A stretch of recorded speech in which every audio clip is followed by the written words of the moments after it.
All right, Chris Featherstone, Pancakes and Power Slam show. So this recording is this is my guy right here, man. This is actually the first time he's been on via video. I think this is the fourth time he's been on the show. So he's a veteran of the Pancakes and Power Slam show. He's one of the best storytellers I have ever interviewed in my 8 years. It'll be in a few weeks. It'll be 8 years on the show. This guy has been on a few times. I love the Greg Gagne stories. So he has a lot to share. So 71, and I will milk you dry, my friend. Hey, but you are, listen. Yeah, that's true. But I tell you, as sharp as your mind is, man, from the conversations we've had, you know, I applaud you for being 71 and still as sharp as you are, man. Now, wait a minute. What are you studying? What are you going to be, a doctor? What kind of doctor? Forensic psychology. Oh, yeah. And you're telling me how bright I am and how sharp I am? I am. I don't think you're going to make it. Strike one already, huh? Just wait a while. Like, oh, wait a minute, about that sharp comment. Well, as far as the conversations we've had, I think, 71, man, that's an age that people pray to live. And, you've, been in the pro wrestling industry for a long time, and you start, doing some automobile, career, man. What was it, before we go into some really fun stuff, no, I'm interested to see how the transition was to go from pro wrestling to auto sales. Oh, man. What was it like? Yeah, what made you do it? What was the transition? Actually, I was working with Turner Broadcasting. Okay. And my wife didn't want to move the kids down to Atlanta. Mm-hmm. She looked into the schools down there. From Minnesota? Yeah, from Minnesota. Mm-hmm. And people don't get offended by this, but she said Georgia, Alabama, and Florida are for the worst schools in the country. We are not sending our kids to Atlanta. Mm. So I commuted back and forth from 1993 to 95. Mm-hmm. And the kids were at age. We had three kids. JP and Gail are 2 years apart, and then Pete is 7 years from Gail. Mm-hmm. Mary had 2 miscarriages in between. We were shooting for 5 or 6 kids. Mm-hmm. And she was getting, the 2 older kids were in, JP was in football, traveling hockey, traveling baseball. Gail was playing tennis, gymnastics, and basketball. And even JP was in some gymnastics. And then Pete was getting drug all over the country with them. Mm-hmm. They were good enough to be in all the traveling teams. And it was really difficult for her, and I wasn't getting home. So when it ended with Bischoff there, it was probably good timing. Mm-hmm. Yeah. Well, you became an awesome auto sales. That's where you're going with that seat. Yeah. It's all right. I got you, man. I told you before we got on the air. I told you I got you, man. I got you. There you go. So auto sales, the transition into auto sales. Atlanta, Mm-hmm. and I'm not getting home regularly. Mm-hmm. And Mary was it was getting to be really tough on her. Mm-hmm. So a friend of mine bought a car dealership, Metro Mitsubishi, not far from my house in Bloomington, which I live in Bloomington, so it was only 10 minutes to the dealership every day. And I said, geez, Ted, I don't know anything about cars.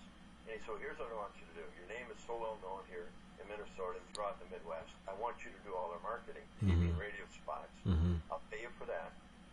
Become a do sales. And I've inherited a place where I want you, because I know you're really good with talent, because he's seen what I did with the wrestling talent. Mm-hmm. He said, let me know what I have to do. Well, in 3 weeks, we fired the whole crew.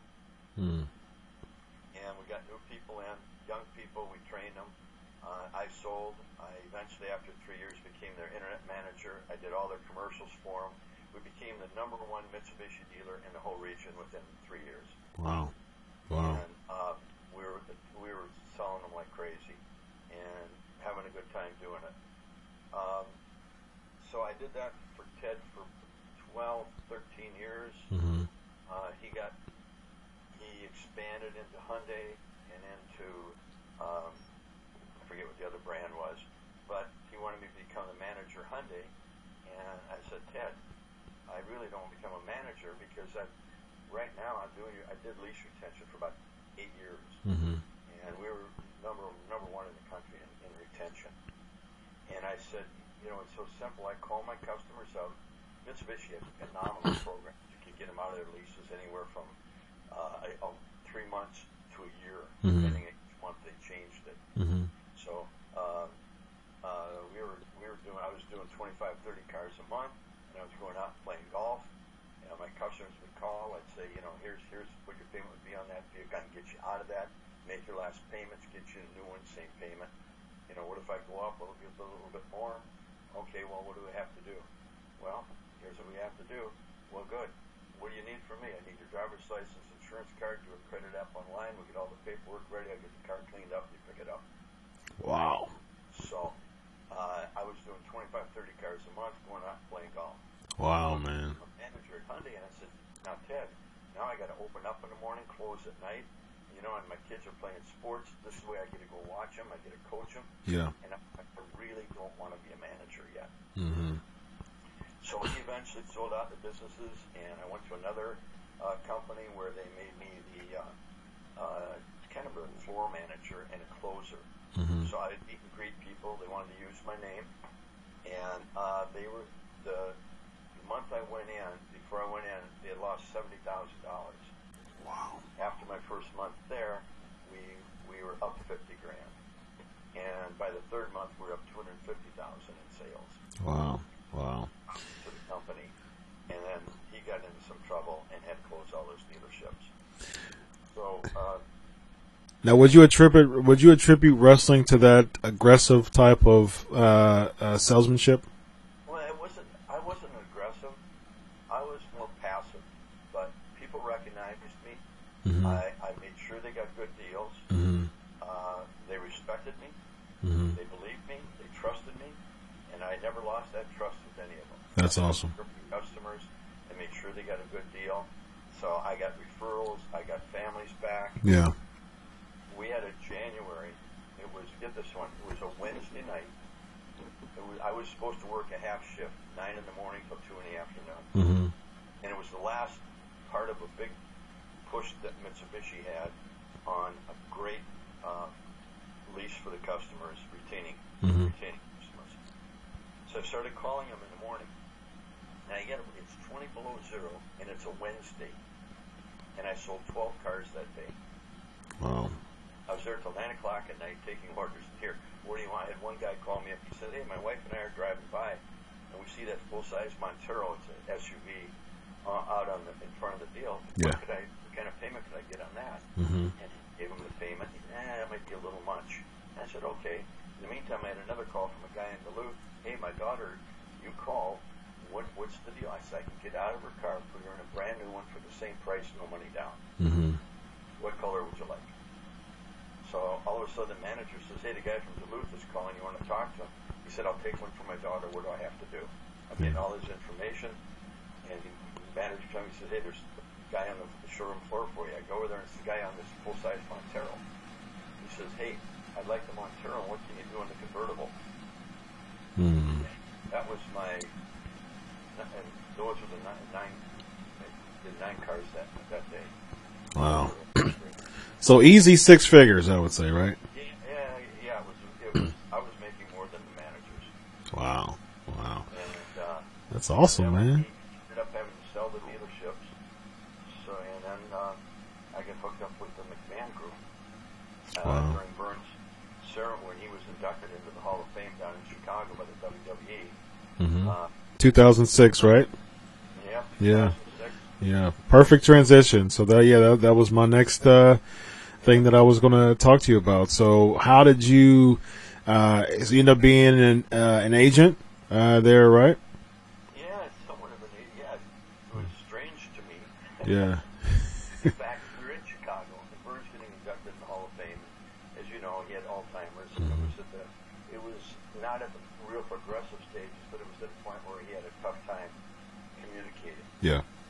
He was sharp that night for what what he did. I did most of the talking for him, and it was funny. I saw Jack Lanza there, who wrestled in the AWA and worked with us in the office. I said, Jack, I'd really like to get back in the wrestling business. He said, well, Vince likes aggressive people. Why don't you go up and talk to him? So Vince was eating dinner by himself, and I walked over and I said, Vince, can I talk to you? I hate to interrupt your meal. He said, sure, sit down. What is it? I said, I'd like to work for you. I said, I grew up in the business. I started putting up the rings, refereeing, wrestling, doing the TVs, helping everybody with their interviews, and keeping the syndicated shows online every week. So, I have a background in everything, and I think I could be a help. And it was shortly after that they hired me as an agent, and I thought an agent was a booker. So the first big meeting we have, I'm with Dusty, Ted DiBiase, Michael Hayes, $1 Million Man, Ted DiBiase, and anyhow, we're going to this meeting. There's 5 guys across from me. And I said, well, who are these guys? Well, they're the writers. They introduce themselves. This guy wrote for Seinfeld, this guy for David Letterman, this guy for that show, all these different shows. I thought, we need writers for. They write the interviews and they script everything out. And I go, oh God. Wow. What did I get myself into here? Yeah. So after about 6 months of that, I'm sitting watching a match with Shawn Michaels with Vince. And he's having a hell of a match. And, Shawn wrestled for the AWA. Yep. I've been together with Marty Jannetty, Shawn out of San Antonio, and Jannetty out of Kansas City. I thought that'd be a good team. We called them the Midnight Rockers. Yep. And he said, why can't my guys just wrestle like that? And I said, well, obviously, they've been trained properly. I probably shouldn't have said. Pissed some people off, but he said, well, we got a camp in Louisville and one down in Atlanta. And you think you can do it? I said, well, I know I can do it. So the next thing I know, I'm working for Stephanie. She was in charge, and she sent me to Louisville. I'd have to get up Monday mornings at 4:30. Get on a plane, fly to Chicago, and then into Louisville. I'd get in there at 10:15. I was supposed to be at the site at 10. I'd get there about 10:30, 10:45, and work till midnight, and have to write a show that night. For the next day, we'd have to be there at 9 o'clock and go till midnight. Oof. Now the Atlanta one was Deep South, right? That was WCW. They're Louisville was OVW. No, that was Kentucky. Was OVW, and then it was Heartland? Yeah, I forget what they called it. I thought Deep South was Atlanta. That was probably it. Yeah, and I know that they had Heartland in Cincinnati, and then they had the OVW. I think that was Louisville. Yeah, Ohio Valley Wrestling in Louisville. Danny Davis and it went blank. Who the other trainer was? For OVW. Yeah. Al Snow was he was a trainer there. Al was fantastic. Yeah. Danny Davis, they were so great. Yeah. Down in Atlanta, that was a little different story. Who were the DeMott was trainer in Deep South, wasn't he? Who? Bill DeMott was he around there? And then Jody Hamilton. Yeah. Okay. Gotcha. They They didn't do well. didn't like you too well, you said? No. Okay, well, Deep South was in McDonough, Georgia. Funny story. First day I get down to Atlanta, and I've been to Louisville, and everything is great there, and the kids love me, and I'm doing training. I'm teaching them how to do interviews. And Stephanie got mad at me because I wasn't writing them out. And I said, Steph, you can't get the real personality out of them until you teach them how to be themselves. But we wanted to write them out, and I never did write them out. I gave them, like we did, a beginning, a middle, and I give them usually a beginning and an ending, and then have them fill in between. Yeah. And I had CM Punk, I had The Miz, I had Cody Rhodes, you know, I had a lot of great talent down there. Yep. And then, so I go down to Atlanta my first time down there, and I get in the ring with the guys, and I lock up to them, and I won't say exactly what I said there, but I said, who in the bleep? want you to lock up like that? Well, Bill did. So I kind of ticked off Hamilton and Bill DeMont right away. Oh, wow, yeah. So I struggled with them down there, and they badmouthed me pretty good with Vince all the time. Oh man! Now, from your experience in Deep South and Ohio Valley, who were some people? All those people that you said became big main roster stars. Who were some names that you saw from the beginning that you were like, oh yeah, this one's the star? Well, I thought CM Punk, but they kept telling me he was too small. Mm. And he was been down there a while, and he was getting frustrated, and we were doing interviews. I said, just be yourself. You know what? You're pissed off at me, man. Just let it go. Mm-hmm. Yeah, we ended up saying that with the pipe bomb promo. Yeah, and then Miz came in, and nobody liked him. He'd come from the reality program. Yep. And he was having a real tough time with it. And I said, you know what, Miz, I liked him. I said, he's going to be a star, and let me take him under my wing a little bit. Mm-hmm. So I tried to do as much as I could with him. And Cody Rhodes, he was a natural. Oh yeah. Then down, and it was funny because when I got down there, the trainer said, here's the people we're pushing. And it was more, not so much at OVW, but more down at Atlanta. Mm-hmm. These are the guys we think you need to push. Mm-hmm. And out of the 7 that they told me, only one made it. And I turned over about 6 or 7 other ones for him. Who was the one that made it? Well, one of them's still wrestling for him. And he works with, he's part of the, who's wrestling The Undertaker at, AJ Styles. Oh, so Gallows. Yeah, Gallows. Mm-hmm. Gotcha. He was down there. Yeah. And I think he was him and MVP. Mm-hmm. Those only two that I know of that made it from that group that was down there. Wow. In fact, Jody Hamilton, I got fired. Here's with Stephanie. I was there for a year, 6 months doing their, as an agent, and then 6 months of training and doing the TV for the guys down there at OVW and in Atlanta. And Stephanie calls me up, and I was supposed to get a raise. And she said, Greg, I just have to tell you, I have to let you go. And I said, well, what's the reason? She said, well, you're teaching the guys in Atlanta to drop kick the wrong way. And I said, Stephanie, I made my living drop kick. Yeah, right, exactly. They don't know how to throw a drop kick for crying out loud. Wow. She said, well, I can get somebody younger and don't have to pay him as much. Oh. Are you saying I'm too old? No, I didn't say that. I said, well, it sounded like it. Yeah. And then she said, and then you're hitting on some of the girls. I said, Stephanie, obviously, you don't want to pay me. And I'm getting tired of being on the road anyhow. I'm missing my family. Yeah.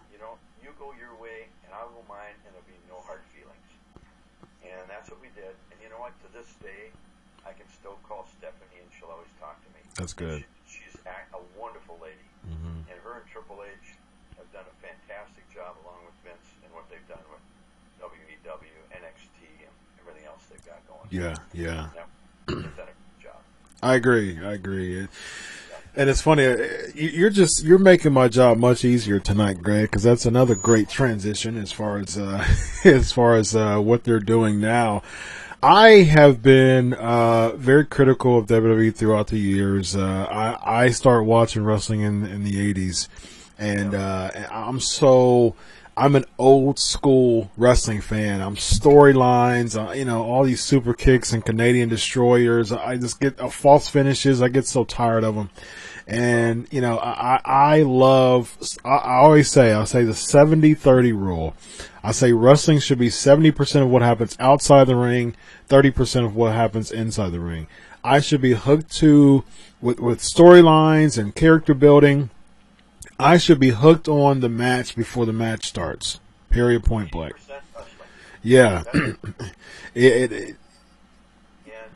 reason I say is because we built the storyline in the ring. Yeah. Yeah.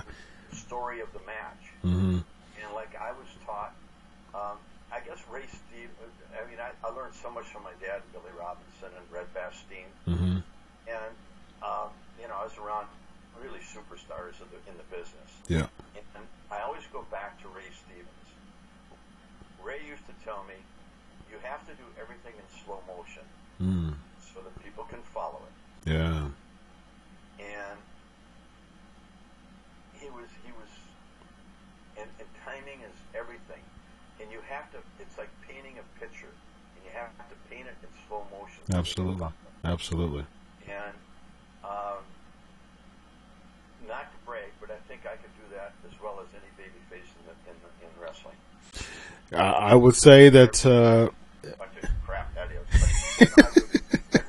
But, I really believe that. I guess if I wouldn't believe it, I wouldn't have done as well as I did. yeah, yeah, absolutely.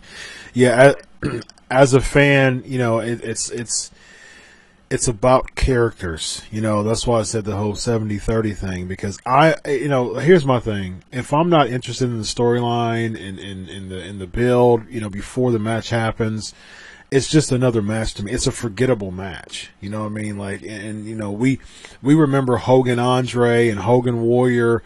You know, those are some of the people who three of them. Those are three people who have never been known of being good wrestlers. You know what I mean? But no, they're not. But I can tell you one thing, and Hogan is a whole different story than the other ones. Mm-hmm. Okay, I ran into Hulk at Shea Stadium. Okay. He wrestled Andre the Giant. I was on the card that night with a kid named McGraw. That was 80, right? Yeah, about that. Mm-hmm. 78. 78. I think so. It was at Shea Stadium. I think that was 78. Hogan Andre at Shea, I think, was 80, but it may have been 78. You look it up. One of us is right. Yep, I'll look it up as you're talking. Probably you. And it's probably you. Whatever. No, it had to be 78 because I watched Hogan's match that night. It was horrible. And I went out with Ricky Steamboat and Jay Strongbow and Pat Patterson afterwards. And we'll go back to the hotel, and Hogan is sitting in front of his door, and he's just devastated. Mm-hmm. And I said, "Hey, big man, what's the matter?" He said, "I can't make it in wrestling." And I said, "Well, why don't you come to the AWA? I think you have a lot of potential, and you just need some ring work, and work on your interview." Mm-hmm. And so I came back and I told my dad, I said, "God, there's this guy in New York, this Hogan, and I told him he should come here." Okay, you said he should come here. Hold that thought. I got it. You're correct. One of us is right. All right, you ready? Big reveal. August the 9th, Yep. 1980. 1980. 1980. Yep. There were 3 Shea Stadium events, 72, 76, and 80. They were the 80 one. All right. Yep. You're right again. See? That's why you're going to be a doctor. There you go. Yeah, you said that he wasn't confident in his abilities. No. So I told my dad about him. He said, "Well, let's get him in here." And I said, "Well, I gave him our number, the office number." So he didn't call for three months. He called, Mm-hmm. and we were just heading down to Chicago to do the Phil Donahue show. We had a couple girls. We had Brunzella, myself, Adrian Adonis, and Jesse Ventura, Mm-hmm. and Vern, and we did an hour show with Phil Donahue. He told Hogan Hogan was driving up from Florida. He said, "Stop in Chicago, and we'll put you on the Phil Donahue show." Mm-hmm. So they came, and Vern said, "I'm going to put him on at the end on an interview with Phil." And I said, "Oh, geez, I don't know. I'm not real happy with the way he does an interview." He'll be fine. So he comes on the last minute with Phil, and oh my God, we had such a great show, and the interview was not very good. Oh man. So he came in, and our first match was in Milwaukee, and they put him with Johnny Valiant to do the talking for him. Mm-hmm. Boogie Woogie. Oh, that's well, Jimmy was Boogie Woogie, right? Johnny was his brother. I mean Johnny Valiant. Yeah, you said Johnny. You're right. Thanks again. Mm-hmm. No, that's you. You said Johnny. I think you said Johnny. I told you my memory. I'm sorry. No. I think you said Johnny. I'll give you credit for that one. I was just trying to. I said Boogie Woogie. Boogie Woogie's Jimmy, and I think you said Johnny. So you get credit for that one. But Yeah. I already forgot. The interview with Phil Donahue.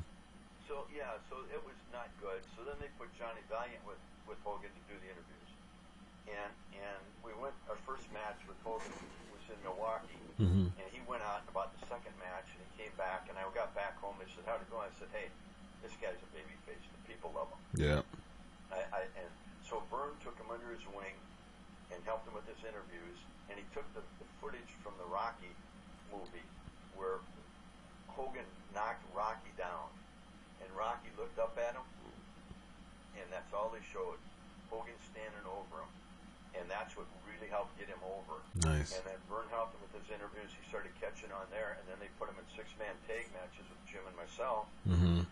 and we would only let him in when we had control, and we'd say, grab the arm, spin on it, drop a leg, tag out. But he was getting the flow of the match, Yeah. and he learned a lot from us. And this was amazing to me because, he walked out on us, and there's always been little bad feelings there. Now, was that because of the merch situation? Well, because he walked out. If he'd have made his commitments Okay. and then gone, I wouldn't have had a problem with it. Got it. We had 6 matches, Christmas week sold out. He did all the interviews for him and everything, and then he didn't show up for him. Mm-hmm. He said, McMahon's paying me more than to go to those matches. I said, that isn't the way you do business. Yeah. Fulfill your commitment and then leave. Yeah. It won't be a problem. Yeah. Now he promised to fulfill them. He promised to fulfill the commit. Now you are so this is what has been spread from a journalistic world. So there was some merch situation. He was doing some stuff in Japan. He worked with your dad as far as but Vern he wanted the merch. Hogan wanted the cut of the merch. That didn't happen. Vince offered him a deal of saying, we're going to push you to the moon, which they essentially did when he beat the Sheik. And so basically he committed to, somehow y'all knew that, but he committed to his dates. Real quick, he committed to his dates, and then although he committed, he didn't fulfill those commitments. Before he was going to Japan. We had, in the fall, we always ran our battle royals. Okay. And we had, in Hogan, and we had Andre there. Mm-hmm. In St. Paul, there was a spot in the match near the end of the battle royal where Hogan and Andre bumped into each other back to back. Mm-hmm. And they turned to each other and just looked at each other, and the people went dead silent. And Vern was watching it. He came in and he called Vince Sr. right after that, and he said, I'd like to get Andre for February, the month of February. We were going to run Hogan and Andre that whole month of February in all our major cities. Mm-hmm. Our last battle royal was in early December in Phoenix. Mm-hmm. And Hogan, we had talked about it. He cut all the interviews for those programs coming up Christmas week before he left. We sat down and told him where we were going with it, and Vern was going to get Andre. He was going to have a surprise for Hogan for February. Mm-hmm. We hadn't had Hogan or Andre yet, so he was going to do that when he was going to Japan. Mm-hmm. We found out that Andre was on the flight. He was on the flight with he was there in Phoenix, so he went, and Andre was real mean to us that night, which is not like him. Mm-hmm. And Vern said something to him, and kidding, and he got really mad at Vern and got mad at all of us. Well, we found out that Hogan and Andre were met at the airport in Phoenix by Vince, and he flew to Japan with him. Mm. And that's when he signed Hogan. Ah. We got a telegram on December 21st from Florida, Tampa, Florida. My dad's good friend Eddie Graham. Mm-hmm. They used to pull jokes on each other all the time. Mm-hmm. So he gets this telegram from Florida, and he said, I won't be back. Oh. That's all it said. And my dad looked, he said, damn Eddie Graham. He used other words, but Mm-hmm. that Eddie Graham. Mm-hmm. Look at thinks he's fooling me. So all of a sudden, the first one, Christmas night, St. Paul, Hogan doesn't show up. And he was sitting at home here in Minneapolis. I said, Hulk, what are you doing? We got a match. I'm going with McMahon. And I said, well, Hulk, you're committed. We've got Minneapolis, Chicago, Milwaukee, San Francisco, all our major cities, Winnipeg, Denver, going. And you're in the main event with us in these six-man tag team matches. Well, I'm going with I said, that isn't the way you do business. Right. Fill your commitments, and you fill your last match in December at the Christmas week, and then go. Yeah. Well, McMahon's paying me more if I don't do it. So he didn't show up for him. Man. So that, it started to deteriorate from there. Yeah, yeah. But the whole thing, there's so many rumors out, and I had a guy that wanted to write the story between McMahon and Vern Gagne, what went down. And he was from Toronto. And a friend of his called me. I said, well, what's he paying me for the story? Well, nothing.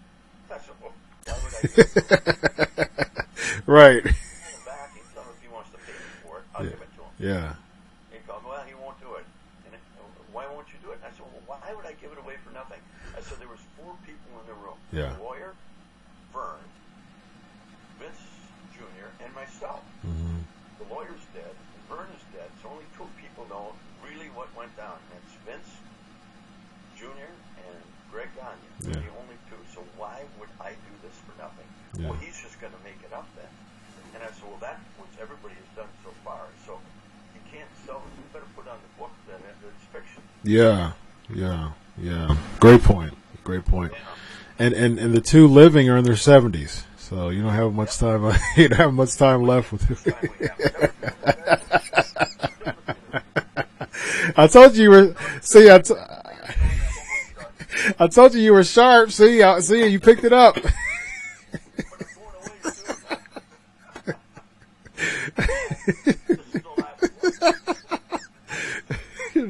No, man. I was hoping it was. See, I'm a psychology guy. It was a brain exercise. You picked it up just like that.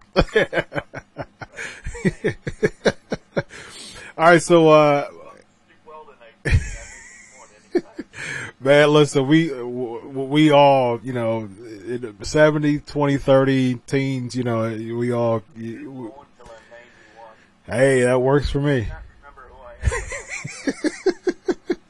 Yes, I've had a pleasure. I've had a wonderful time all the times I've talked to you, both on air and off the air, man. So, like I said, I sit under the well of the stories that you have because you have so many. So let's transition into the last part of what I want to talk about tonight is the actual current WrestleMania card, and.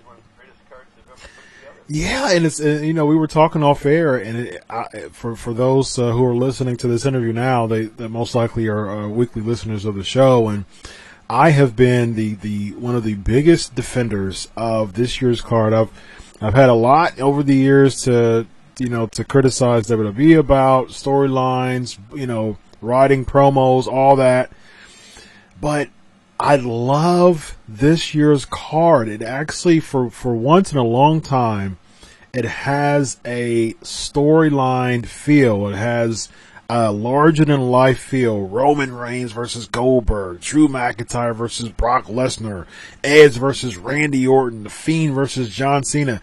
It just really seems like a showcase of the Immortals. Yeah, Rhea Ripley and Charlotte Flair. That's yeah, absolutely. I'm a huge Rhea Ripley fan. She's actually one of my favorites in all of WWE right now. And it just seems like for once, people are still complaining about it. I'm like, people are like, well, the part-timers and all that. I'm like, okay, at the end of the show, you'll have Rhea Ripley, The Fiend, Roman Reigns, and then Drew McIntyre, which we talked about off air. You might have some differing views on that. Potentially 4 current era people be on the top, which you can't complain about that. What are your thoughts about the card? I think it's fantastic. Yeah. In fact, my daughter, I had called Mark Carreno, and he gave her 4 tickets. For those who don't know, he's SVP of talent relations, right? Just a great guy. I mean, they're all great people. There's Stephanie McMahon and Triple H have been phenomenal to me and my family whenever we need something, and they've been absolutely phenomenal. Yeah. And you know, they've put together. Really impressed with this year's card. I agree. One of the best WrestleManias that I've ever seen. And you know, I know everybody out there is saying, "Oh, shit, McIntyre's going to be the champion, and Reigns is going to beat Goldberg." Well, that might happen, but don't be surprised. Don't be surprised. Brock Lesnar is a stud. Yes, he is. And if he doesn't want to do something, he won't do it. Yeah, and that's a good point. And Carano was a senior director of talent relations, and He's just a great guy. Yeah, and that's great. I mean, all these guys are seamen. Kenyon Seaman, yeah. Yeah, and I've got a girl I've been working with that I sent down there for the tryouts last week, and of course they closed them up. She was a former gymnast, and I would be very surprised if they don't grab her. Oh, nice. Yeah, is she working in the PC? Yep. Yeah. Well, hopefully she was at the tryout camp, but they nice. did the physicals in their interview, and then they closed it down because of the virus. Yeah. Well, hopefully she'll get another shot with them because she catches on quick. She's smart. She's very, very talented, great athlete. Nice. She's doing really well with them. Sorry to get off track. No, you're good. Well, before we go one more step into WrestleMania, because once we get into it, we won't get out of it. Go for it. When they went on the Fox network, I took my brother-in-law, Bob Graziger, who used to work with us quite a bit, just a great guy, and I took him out to Fox with me for the premiere. Stephanie invited me out, and I spent some time at the Hook, and he came up to me in front of a number of people. He said, "You know, do you remember Chicago?" I said, "Yeah, I remember Chicago." He said, "You were the guy that we got in the ring when we were wrestling Blackwell, Stevens, and Bockwinkel with Heenan in their corner in the Rosemont Horizon. The place is packed. We get in the ring, they dive out.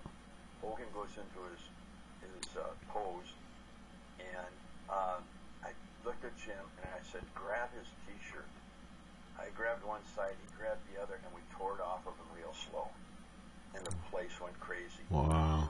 And he said it in front of everybody. He said, it was you that came up with that idea in the middle of the ring. And he said, I will never forget that. Wow. Yeah. That's incredible, man. That meant a lot, really. Of course. Yeah. He said, I never really wanted to leave you guys. And I said, well, there were some things down the road we couldn't tell you about. But CBS had come to us in April. We were going to have a big match on network TV with you and Bockwinkel. And you probably would have been the champion after that one. Yeah. What did you tell him? I said, I've sworn to secrecy. Yeah. Yeah. Well, back to WrestleMania. Of course. Yeah. Prediction.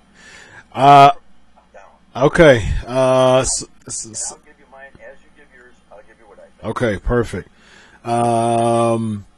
I think that Reigns will beat Goldberg. I think Goldberg, because originally Goldberg was supposed to put over Wyatt at the Saudi show, and then they found, they thought, there was more money in Reigns versus Goldberg. I actually interviewed Goldberg, and he said that Taker and Reigns are the two people that he wants to face. So I think that Reigns will go over Goldberg because I don't see Goldberg staying there past WrestleMania. Okay. Probably. I would probably go the same way. I don't think it'll be a very long match. No. Few minutes of that. Yeah. It's interesting. You're probably right on that. Because Goldberg's not there that much to bring him in for the special deals. Yeah. That one, I'll go with you on that one. Yeah. I think Wyatt to beat Cena. I think, Cena's, Cena, he's just here. He hasn't wrestled in almost a year and a half. I think it was January of 2018 the last time he wrestled. So come WrestleMania time, it'll be like a year and a quarter. So I think he's just coming in to put over Wyatt. Right now their story arc is Cena beat Wyatt at WrestleMania 30 in NOLA, and because of that, which I think is a good story arc, which makes perfect sense. 6 years later, Wyatt wants redemption on Cena, and because Cena beat Wyatt, he turned into the Fiend. These past 6 years, he's turned into the Fiend, which I think is a perfect story. And then I think that the Fiend beats Cena to get his comeuppance on that WrestleMania 30 loss. And plus, Cena go to Hollywood. He won't be back in months. There's no need for him to have a win. Yeah, there's no title on the line. Right, there's no title. There's no title on the line either. Cena is. I didn't know this till just recently. Cena is their top grossing merch. Yep. WWE of anybody. Yeah, isn't that crazy? Yep. Yeah. So I'm gonna go. You're going to go with Cena? Oh, wow. Okay. Very interesting. Because of the merch? Yeah. Okay. He's been he's good, for the WWE. He does all this stuff outside of the WWE, and is always promoting the WWE. And he's still that top grossing merchant. It still goes. Yeah. I'm going with Cena. I'm gonna write this stuff down, man. We'll see it. I'll probably be wrong. I think they call me back and say, I'm gonna call you. it's dumbbell. You didn't know. You don't know what's going on. I'm gonna bug you about it. I got all right. So cool. So it's. You know what's interesting about wrestling? You know what always makes it successful? What's that? Throwing the people a curveball. Of course, that's very true. That's very true. We saw that with Goldberg and Lesnar at Survivor Series a few years ago when that. He got this all figured out. Yeah, it's that. Psychology. There you go. It's that Roddy Piper phrase. As soon as you think you have all the answers, I change the questions. Right? It's one of those things. All right, so let's do a couple more. Let's do. Drew, we'll save that. We'll save that for last. We'll do Rhea and Charlotte. I think Rhea Ripley for sure. I think Charlotte's 10-time champion. I think she puts her over. She puts Rhea over. That's tough. That's a tough one. I think you're right, but I wouldn't be surprised if Charlotte got one there. And wins the NXT championship again. Mm-hmm. That would be interesting. I think you don't hurt Rhea. I think Rhea is she has one of the biggest momentums. She has one of the most momentum right now. And what would Charlotte do for NXT? I don't think she'd do much. Maybe. You don't think she'd help their TV ratings? Maybe. I mean, she's been on there a couple of times recently. I think if you do that, which I don't think you should. I think WrestleMania should be like a culmination pay-per-view. I think it should be a culmination, not a continuation to me. That's my WrestleMania as a fan. It should be a start over. Yes, there should be a reset button. Absolutely. Yeah. Well, some of them will be, but a lot of them won't be. Well, I think the Raw, like they've made the Raw after WrestleMania kind of like a pay-per-view in and of itself, right? So I think the Raw after WrestleMania has been the reset button of like the quote, kind of fiscal year of pro wrestling when it comes to, that's the calendar year is like from Mania to Mania. Like the Raw after Mania to Mania is kind of like the calendar year when it comes to wrestling fans. All right, let me throw this one at you then. Go for it. If Charlotte won NXT and went back on NXT and they built up to another match of those two on NXT, that would be interesting, but it has to have a bigger stage where it culminates. And the next one, their next pay-per-view. I don't. It could be a takeover, but I think you need a big. If you're continuing that feud from WrestleMania, it kind of has to go back to a bigger stage, like a SummerSlam, type of thing, which is in August. If it If it helped NXT ratings, that's where Vince is going to go. if he knows that, it's going to help the ratings, that draws the money. Is Charlotte on SmackDown? She's on SmackDown. Yep, she's on SmackDown. And I know they like her there. Fox Network likes her a lot. Yeah, that makes sense. Yeah, that makes a lot of sense. What's Fox paying McMahon? I think it's was it $20 million for 5 years, or yeah, it's $2 million a year or something like that for 5 years or something like that. Let me find that out. And if Charlotte brought the NXT Championship to SmackDown and got beat on SmackDown, 205 a year. mm-hmm. Yeah. So yeah, 205 a year. You know, to get the thing. Oh yeah, no, that's good, man. You're the vet. You're the veteran. That's all. I think you've got it all figured out. So I'm just throwing some curveballs. I like it. I do have it all figured out. But, I love it though. I love it. All right, so where are you going? You going Rhea or Charlotte? What's your final answer? I really like Rhea, but I'm gonna go Charlotte. Oh, I love this. Okay. All right, last match. We'll do Drew versus Brock. All right, so Everybody's calling that shot at Drew. Yeah, Everybody in the world thinks Drew's gonna get it, including me. Maybe he is, Yeah. but I'd like to see Brock win it. Okay, why? Why I like Brock? McIntyre a lot. Why?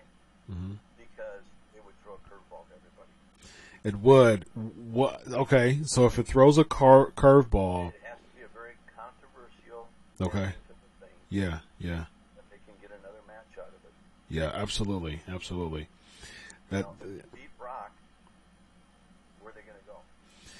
See, Brock is Brock though. He can come in, do a few F5s, and he'd be back on the top again. And so. I know that. Who would you put him against? I think you've got to whatever big baby face there, that they want to bring up, and want to take to that next level. I think Brock should be used. No, I think that at least they feud with him because he hasn't. Seth Rollins was really the only like current era person that he really put over since he's been back. He put over Cena, he put over Triple H, he put over Taker. So he hasn't put over any current era person. I mean, Roman Reigns, finally after Roman Reigns losing at WrestleMania 31 and 34 in New Orleans, and they, finally won at SummerSlam. So it's only been, I think he came back in 2012. So the 8 years that he's been back, he's only put over 2 other current era guys. So I think it's due for him to put somebody else over, like a Braun Strowman or something like that. The only thing, Braun is on SmackDown right now, but you usually have the drafts like a couple weeks after WrestleMania. Take Braun, maybe the Raw, and you still need that. You still need that Braun versus Brock with actually Braun winning, because Brock is really hurt. A lot of people think that Brock has hurt Braun because he's beat him so much. Yeah.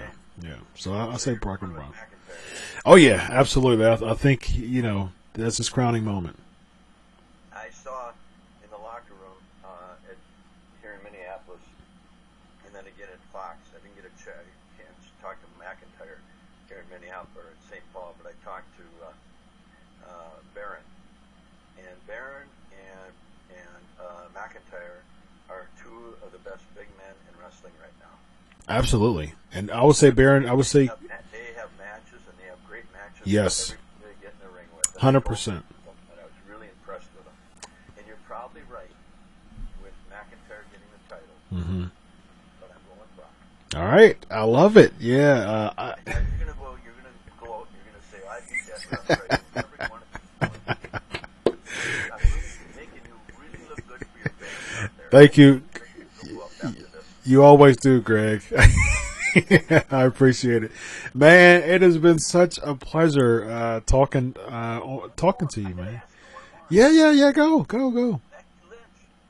Okay. So Becky versus Baszler. Okay. Both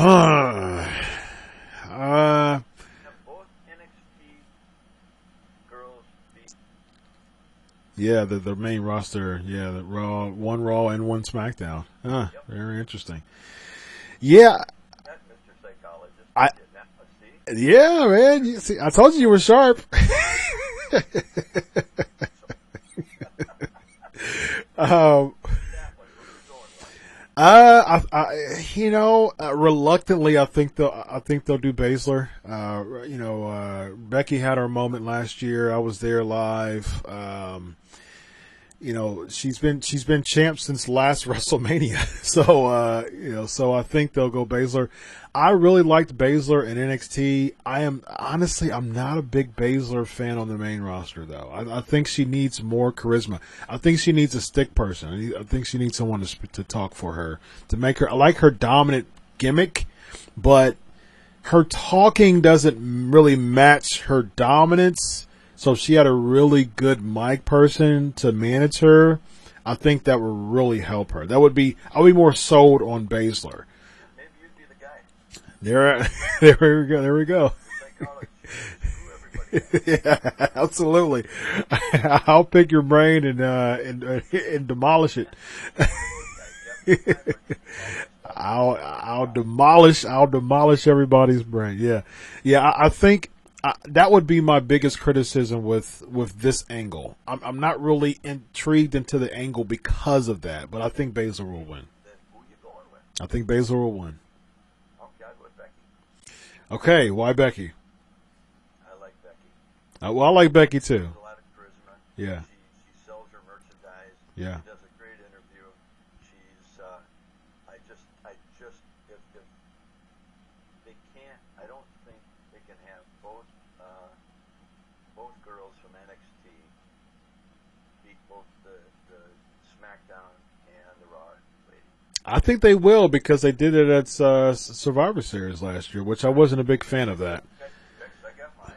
Yeah, Over in gold. yeah. But I would say this. I will say the money's in the chase. And I think that if Becky Lynch loses the title after having her for a year, it makes Baszler looks like a more dominant heel, which will help Becky as a babyface. Because sometimes she's starting to get booed a little bit now because people just don't have. And we have microwave fans now that. If someone's doing a good job being a babyface, they just want to boo them because they've been a babyface for a long time. I know how that goes. Doesn't make sense at all to me. But yeah, like firsthand. I know you want to get me off the air, but my favorite, Randy Orton. You got Randy Orton, and you got The Undertaker and AJ Styles. Let's do them. So you want to get me off? I mean, this card is so loaded. Let's do it. I don't want to get you off. Wrestling fan. Yeah, Anybody should watch this pay-per-view. I agree. No matter what happens, and maybe you've got them all right. I think it's going to be a little different, and it's really harder for the wrestlers to perform with nobody in the stands. yeah. It really is. It's really. I think if you watched last night, I watched. Raw, Austin 316 Day, Yeah. the Edge promo, Mysterio. yeah, against Andrade. Yeah, They missed quite a few spots in there. yeah, they did. And without any people there, it is really difficult to perform the kind of match you need to because you feed off the energy. That's right. Of people, and the psychology. You feel when you can take the people and when you need to take them down. That's right. And that's why I'm kind of going with the people I'm picking. But Randy Orton and Edge should be a phenomenal match. Oh yeah. AJ Styles, he's fantastic in the ring. Just unbelievable, really. I mean, I really like the guy. Mm-hmm. With the Undertaker. All right, so let's do them. All right, so let's start with Edge and Orton. I have Edge. I think you. Yeah, I think it. I was going to go with Edge. Now I got to go with Edge too. Yeah, I think this story kind of speaks for itself with Edge winning. So yeah. Which has been a really good story, by the way. And okay, so Taker AJ. Phenomenal job at this interview, the best he's ever done. Oh yeah, yeah. The time I was up there, I told Vince, "This is your next champion work," and he was having a few problems then, and that's why they didn't do it. But Yep. Randy to me is one of the best performers, right up there in the top 5 of all time. Yeah, solid, just consistently a solid performer. I agree. I'm training this girl, and I tell the guys, I said, "You want to watch a match? Watch McIntyre and Orton." They had a three-way match with AJ Styles. Yeah, with AJ. Yeah. Maybe it was a four-way. I don't remember that. Those two, and then they had those two beat the crap out of each other. Mm-hmm. And it was solid. It was old time. It was good, solid wrestling. Yeah. And Orton always gives you that. Yep. One of my favorites of all time. Yeah, he's great. All right, so the last one, The Undertaker versus AJ Styles. All right, so I've got Taker, man. I've got Taker. I don't see why. Let me pick first. I was going with the Undertaker too. Yeah. Give me a shot. Well, you wanted me to pick first the other time, so First on all of them. yeah. I have little controversy here. Well, the other way, Yeah. not going against the Undertaker. Yeah. He's again one of my favorites, and he's a great, great guy on top of it. Yeah, that's awesome, man. And from the top down, the individuals that I've met in WWE, Mm-hmm. McIntyre, Baron, Reigns, Rollins, Lesnar. I've known Lesnar a long time. Undertaker, AJ Styles. I don't want to miss anybody. Rude, Mm-hmm. Bobby Roode, and Dolph Ziggler. Dolph Ziggler. I mean, these guys they're great guys. They're great professionals. And the girls that they have, man, they are phenomenal. Yep. In fact, a lot of the girls' matches have been better than the men's matches. Yeah, I'm a big fan of Bianca Belair too in NXT. I think she's a star, an absolute star. Sasha, yes, Sasha is. Story about Sasha. Yeah, go for it. I had a wrestling camp up here. Mm-hmm. I was going to start one before I had all the back injuries. Mm-hmm. And I had a letter from a 13-year-old girl. And I told her, I said, there's no, I just can't do it. I can't take the chance of a 13-year-old girl in the camp and her getting hurt. Right. I'm open sort of lawsuits. So I'm in Minneapolis one night, and they're there, and I went down to see him, and Sasha came up to me, and I said, "Sasha, man, I tell you, you impressed me so much in the ring. You're fantastic." She said, "Well, when I was 13 years old, I wrote you a letter, and I wanted to come to your training camp, and you wouldn't take me." Wow. Wow, that's incredible. Wow. Wow. You started on a good one there, but I wouldn't have taken a chance with the 13. Yeah, of course not. I mean, that crew of ladies that they've got right now are some of the best athletes and some of the best performers I have ever seen. Absolutely. 100%. 100%. Without a doubt. Without a doubt. Awesome. Well, man. You know what? You continue to, you continue to raise the bar every time I talk to you, man. Oh, yeah, great. You do. True story, man. True story. Yeah, absolutely. I just, it's fun to talk with you because you have such great knowledge about wrestling and you ask the right questions. Thank you, man. A lot of people don't, and they try to make you look bad. They try to get you to say things that you don't want to say. Yeah. And I hope I haven't offended anybody here tonight. Mm-hmm. If I have, tough luck. Yeah. Right. You listen. If Greg Gagne has offended you tonight, listen. He's 71 and he's sharp, so don't blame him. Blame. Find that out. I keep forgetting everybody's name. I told you I was going to help you out, man. So awesome, man. I thank you so much for being a part of the show, man. It's been an absolute pleasure. Well, thank you. And I know everybody thinks that, the Gagnes hate the WWE. All I can say is they have taken wrestling to a level that all of us in professional wrestling always wanted to be. Yeah. And I give the McMahons credit for that. Vince, Stephanie, Triple H, Shane, Linda. Yeah. Behind the scenes, she's phenomenal. Mm-hmm. That whole group, and kudos to them. Absolutely. They brought wrestling up to where, it's their talent is probably better known than anybody in the NFL, football, or as well as anybody in football. Yeah. And basketball and baseball. Yeah. They are first class, great organization. Absolutely. Hopefully we see you in the Hall of Fame soon, man. I think you should be in there. I don't think that'll ever happen. Yeah, but I think one of the best tag team specialists in the pro wrestling history, man. Well, thank you, and I think so too. Yeah. Absolutely. I look back on the matches Jim and I had, and there was one in Denver, Colorado. This will be my last story, okay? No worries. And Denver was a really hot town for Jim and I. I played football out in Cheyenne or in Laramie at University of Wyoming, and that helped out. Vern was a big name in Denver all the time. And Jim and I seemed to be really a big draw out there. And we were tag team champions, and Pat Patterson had been gone for quite a while. Mm-hmm. They brought him back in and teamed with Ray Stevens just for a match in Denver with Jim and I. And they were stuck. I don't know if we were in something there that they didn't have. They would put this in with the main event, and we sold the place out. And they had Bobby Heenan in their corner. Wow. And we had phenomenal matches with these two. I mean, they were two of the best in the business. Yeah. And we get in the ring with them, and when you walked out in the arena, it was kind of a round building, Mm-hmm. and it just pulsated. I get goosebumps thinking about it right now. Wow. And your adrenaline would go, and you could jump higher. And with the altitude, Jim and I just ate everybody up. Yeah. We Yeah. get in the ring with Patterson and Stevens, and for 8 minutes, they had a top wrist lock on us.